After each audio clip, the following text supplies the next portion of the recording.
L'onorevole Giussi Savarino pronta a riprendere il percorso all'interno del Parlamento più antico d'Europa, l'Assemblea regionale siciliana. Dopo l'impegno con il governo Musumeci si prosegue adesso nel gruppo dei Fratelli d'Italia.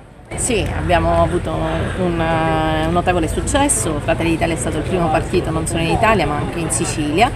Io personalmente ho raddoppiato i voti 5 anni fa e quindi questo vuol dire che la gente nella nostra provincia ha gradito gli anni e il mio impegno in questi 5 anni di lavoro in ARS.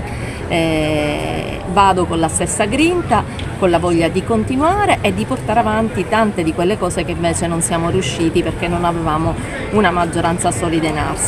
Adesso le condizioni sono diverse, io sono convinta che con il Presidente Schifani e con una maggioranza più solida che le urne ci hanno permesso di avere, possiamo anche completare diverse riforme che sono rimaste al palo e possiamo anche dare un primatur diverso alla nostra provincia e alla regione siciliana anche grazie al fatto che per la prima volta avremo un governo nazionale in linea col governo regionale. Quindi un impegno nel senso della continuità, anche se i rumors ti vogliono già assessore o addirittura presidente dell'Assemblea.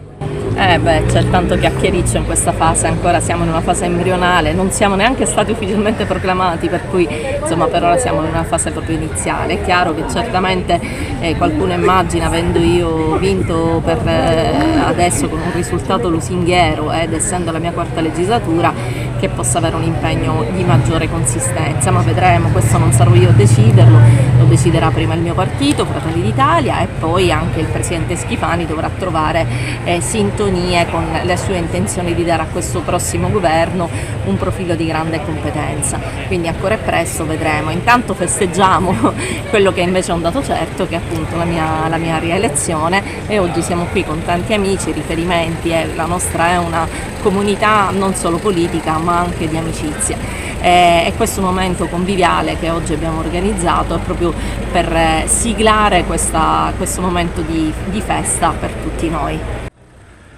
C'è qualcosa di quello che è successo nei 5 anni precedenti alla quale tu vorresti dare proprio priorità ad inizio di mandato? Sì, una norma che mi è stata bocciata in aula e a cui io tengo molto, che è quella che istituisce un fondo per aiutare le giovani coppie a costruire la loro prima casa, dando un contributo a fondo perduto di 40.000 euro, partendo proprio dalle coppie che spostano la loro residenza nei piccoli comuni delle nostre province. Ha una doppia valenza: aiuta le giovani coppie a crearsi una famiglia, ma aiuta anche le comunità piccoline, i piccoli borghi, i nostri piccoli paesi che si stanno spopolando a ritrovare nuove natalità, a ritrovare una nuova energia, nuova linfa dalle giovani coppie.